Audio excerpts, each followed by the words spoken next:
This is Season 3, Episode 1 of my modular journey. Welcome back.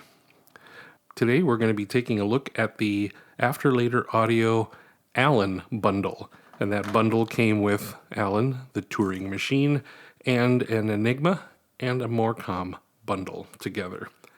All three modules together were about $285 US. I think I picked this bundle up around mid-June of 2022, so I've been playing with it for a little while, though some of the times I have no idea what's going on.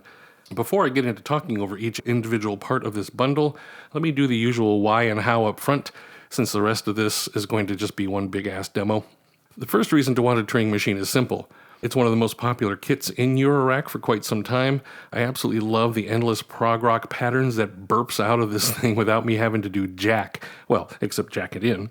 The numerous videos on Turing Machine I've watched have mostly been about the original Music Thing version, but Allen is pretty much the same circuitry and behavior in a much smaller package. I also like small, tiny in fact, and affordable. Did I mention that Allen alone is about $180 and Enigma and Morcom are about $50 and change each? So the bundle isn't really a bargain necessarily, but it's kind of convenient to just get them all at once. Thank you, After Later Audio.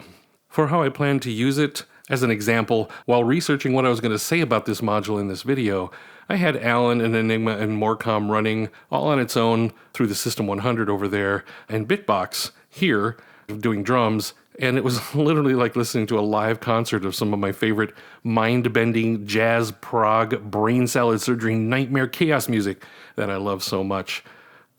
This trio might give Bert a run for his money. So for the Allen part of this bundle, which is the main Turing Machine, it is a micro version of Music Thing Modular's Turing Machine, which is a shift register-based sequencer. It's not programmable. Instead, it builds random sequences that can be locked in. Let's talk about what the heck a Turing machine even is, looking at this Britannica description. The Turing machine, named after Alan M. Turing, was a hypothetical computing device introduced in 1936. Geez, that's even before I was born. It could infallibly recognize undecidable propositions. The machine performs its functions in a sequence of discrete steps and assumes only one of a finite list of internal states at any given moment. The machine itself consists of an infinitely extensible tape, a tape head that is capable of performing various operations on the tape, and a modifiable control mechanism in the head that can store directions from a finite set of instructions. The tape is divided into squares, each of which is either blank or has printed on it one of a finite number of symbols. The tape head has the ability to move to, read, write, and erase any single square and can also change to another internal state at any moment. Any such act is determined by the internal state of the machine and the condition of the scanned square at any given moment. I don't know what that means. Getting back to Allen, or eurorack-based modular implementations of this previously only theoretical mathematical model, I will borrow some sensible explanations of this module from Mylar Melodies because, frankly, I can't find shit on the entire internet that simply says what this thing does. The general description of Allen Turing Machine is a eurorack module that can generate random fluctuating unquantized voltages that can be locked in place and looped, which is where the sequencer definition comes from. It's not a programmable sequencer, but if you hear a fluctuating pattern that you like, you can lock the Turing machine to repeat that pattern indefinitely. So there are two 16-pin headers on the back of Allen. One of them is gates and one of them is pulses. You take a 16-pin ribbon cable here that came with the bundle or with your expander. You plug these guys in like this into the back of Allen.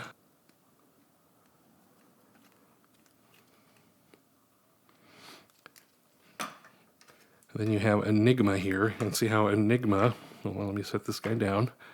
So Enigma has the 16-pin here. It also, I guess Enigma can be chained because there's two headers, so you can bring one in and then out to another Enigma. Boy, that's got to be kind of crazy. All right, anyway. So Enigma plugs into the gates header on Allen, so you take the this little cable out here, and you see the red cable here. It says red down there, so there you go. Plug that bad boy in.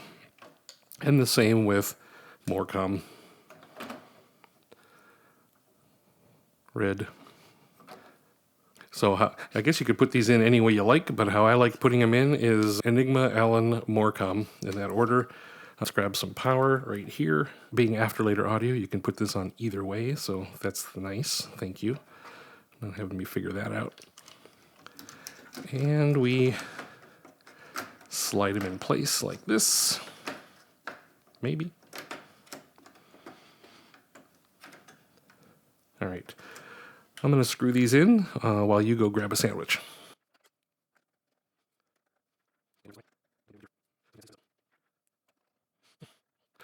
All right.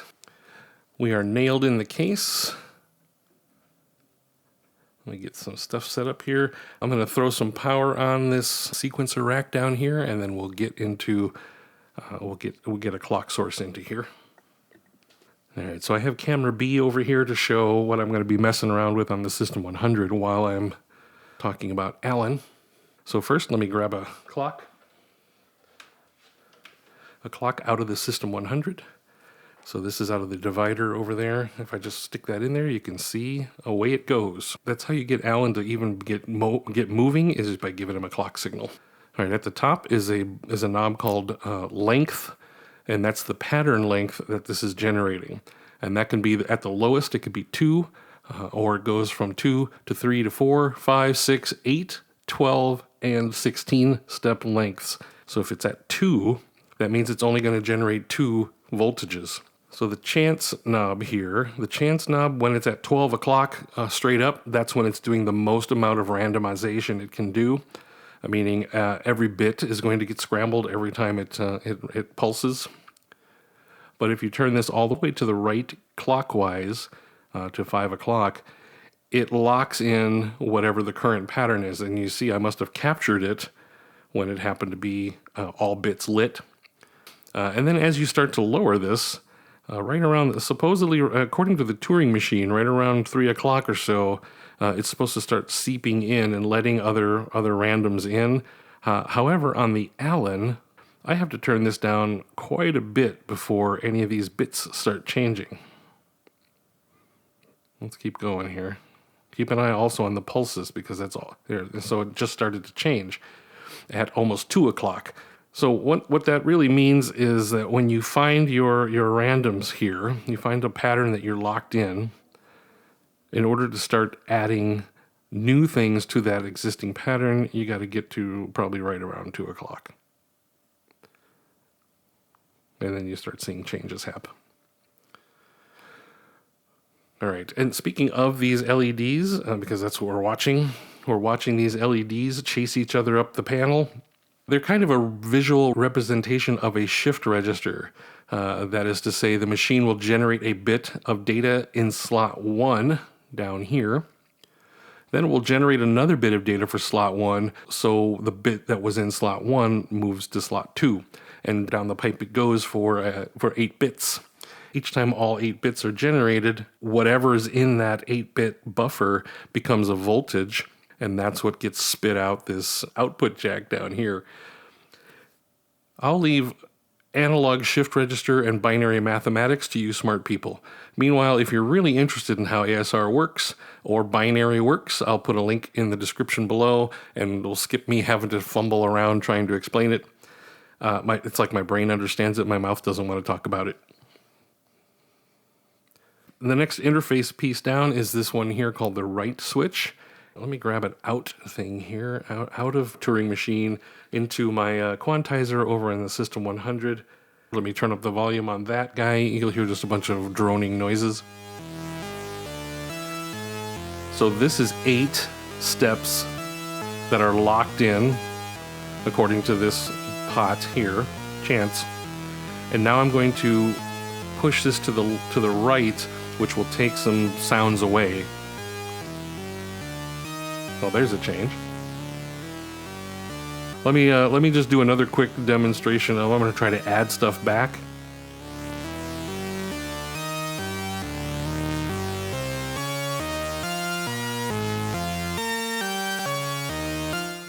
talking about the scale knob next. The scale knob is exactly what it sounds like. If you turn it all the way down, it's going to only generate the lowest possible note that your oscillators can comprehend. And as you turn it up, it just generates, it's like from the lowest to whatever the scale is. Turn it all the way up, it's got a pretty huge range of voltages that it can generate. Let me put it back in random, speed up the clock.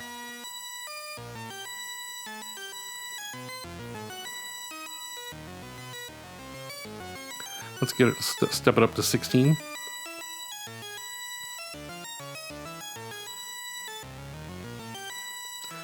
Oh, I guess that's one thing I did forget to mention about the chance knob.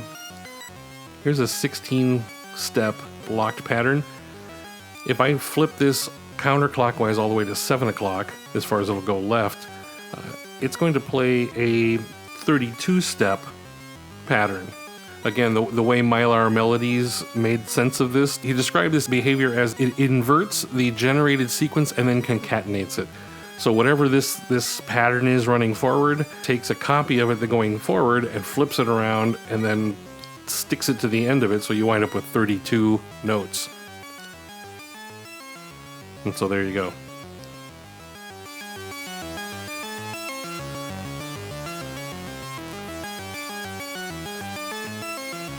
And we just happen to be talking about pulses output next, so let's plug that in.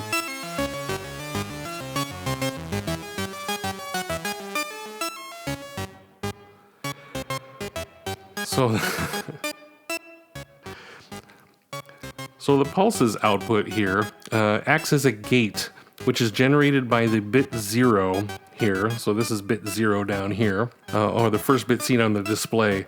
And as the bit is turned on and off, you'll get a gate or a pulse out of the pulse jack. And this can help Alan behave kind of like a real sequencer. So the thing I'm learning about it, though, is if you watch these two LEDs right here in the bottom, so you're watching the one below my finger. If that bit 0 is lit up, meaning it's high, then every pulse of the clock will generate a pulse. So that's why we're hearing multiple notes coming out of this pulses into the gates of System 100. So that's kind of cool.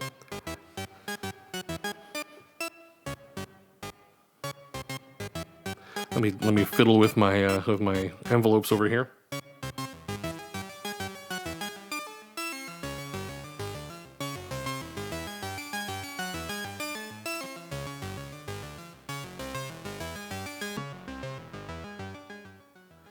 All right, so another interesting jack on here, the last one I'm going to talk about is CV. So this is a CV input here, and it is just to set the locking mode or not locking mode. So if you have this set at about 1 o'clock and it's generating some stuff and then randomly seeping in other randoms, you can still lock this by putting a CV gate high into this jack, and it'll temporarily freeze, kind of like freeze in a way, and it'll loop the pattern until this gate goes low again, and then it'll start randomizing again.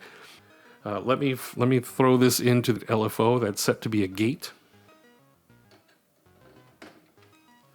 And then let's turn up our volume. Let me turn down the pattern so it's not so crazy.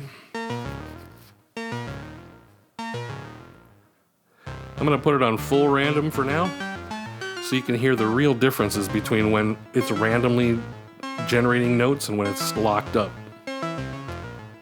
So there's a lock, right? And as soon as the gate goes off, it starts randomly generating more notes again. So that can have some pretty cool effects while your song is playing.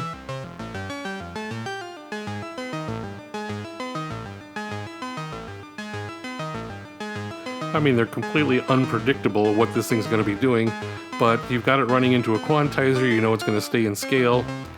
You could run it through, like I could run it through Symphonian over there to keep it in key, in scale. And I think that could be pretty musical. Right now it's not very musical, but it could be.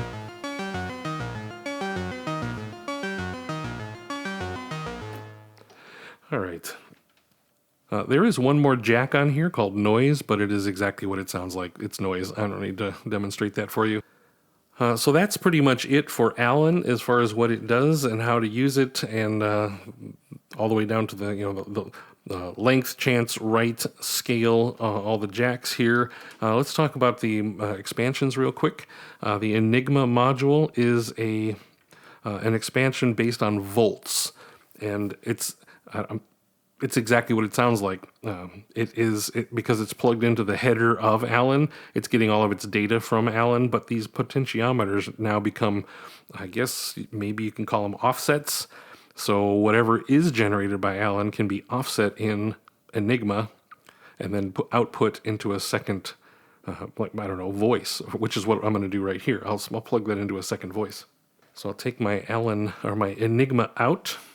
Over here on the System 100 camera, I'm going to break this loop here that basically ties these two rows of my patch panel together, and I'm going to plug in the outs from Enigma to run the voltages of the bottom row of oscillators here. So now Alan is running the top row, and Enigma is running the bottom row, and that'll sound something like this. So again, here is Alan doing his thing, including the locking, the gating locking.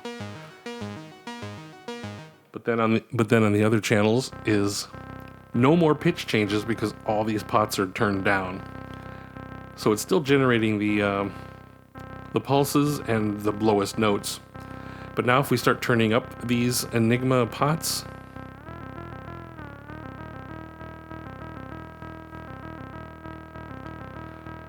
let me bring in voice 1.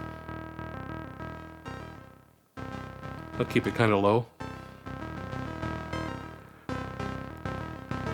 So now the first couple of bits are being offset by this pot down here. So the more of these you turn up, the more bits get added.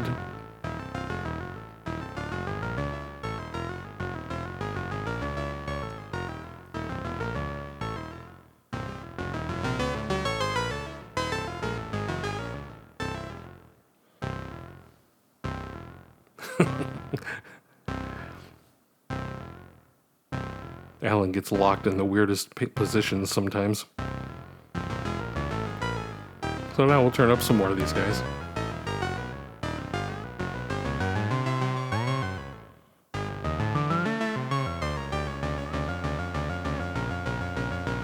Let me get rid of this lock for a minute. Now you have a Jazz Odyssey.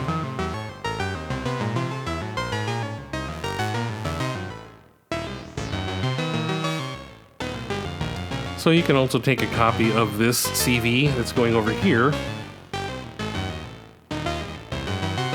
because that's what mults are for, right? And maybe I could put it into something else, like VCF.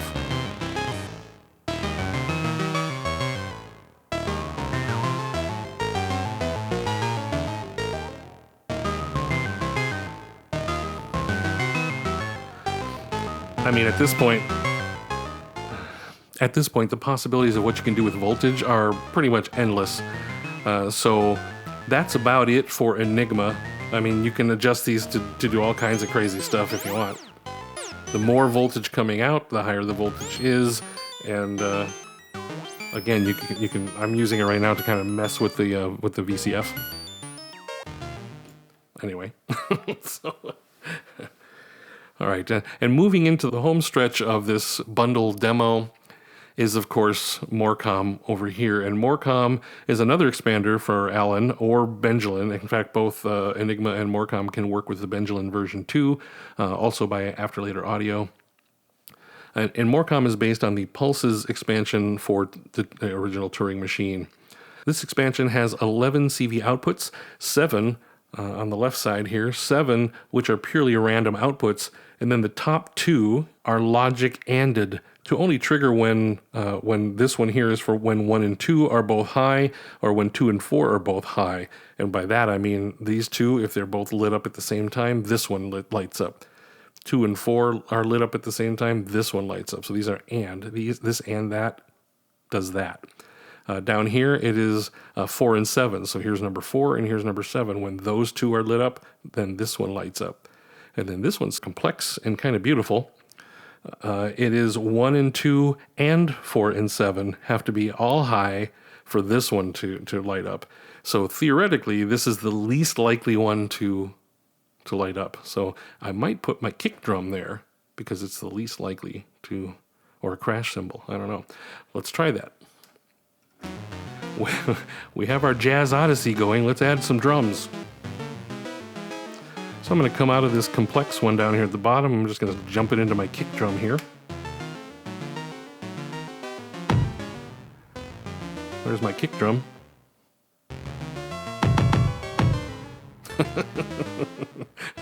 By the way, this is usually where I start having a lot of fun because this is absolute chaos.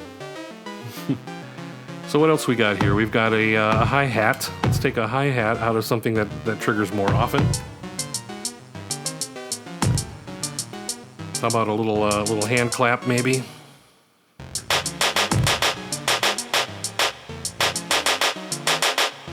Yeah, that's crazy. That's too much.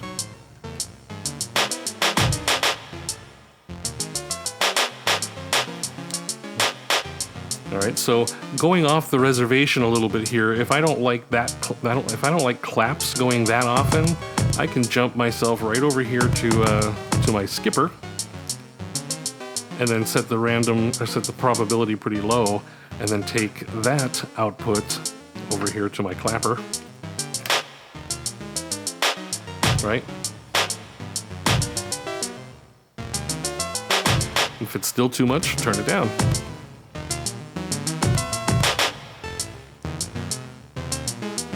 So what else do I have? I have a snare drum. Let's see what we can do with the snare drum. Oh, look at this. I am a CV source. I'm a ratcheting CV source.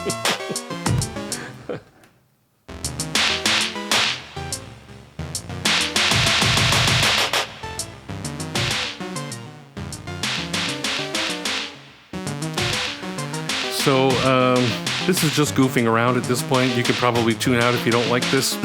But I just had an idea that I'm going to take another one. I'm going to take one of these to a mult. So I'm going to a mult up higher in the rack. And I want to take, let's take number 1. And let's say, for instance, I want the toms to strike at the same time whenever that trigger happens. So I can plug those into the toms.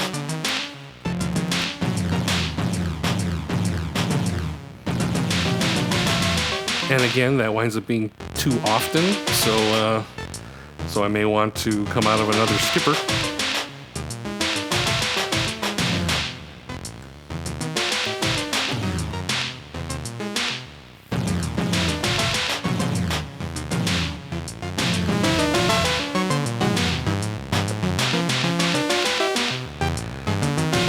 So this is just pure chaos at this point.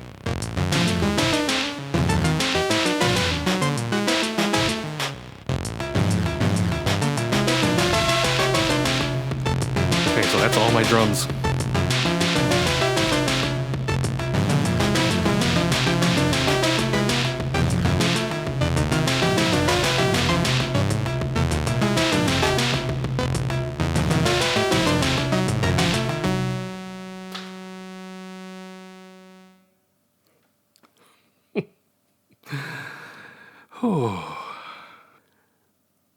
Do you understand why I keep buying modules? Do you understand why I love modular so much? Because no, that wasn't music, and no, that didn't make any sense, but it sure was a lot of fun. And these are the kinds of things that I could sit here listening to for hours, even if it's mind-numbing, because I don't even know the words to say to describe how that kind of chaos thrills me. Anyway. So let's wrap that up here, I guess. If you're still with me, that's wonderful. That is episode 1 of season 3 of my modular journey, the After Later Audio, Allen, Enigma, and Morcom modules. Coming up next, the After Later audio Temps Util. So stay tuned for that.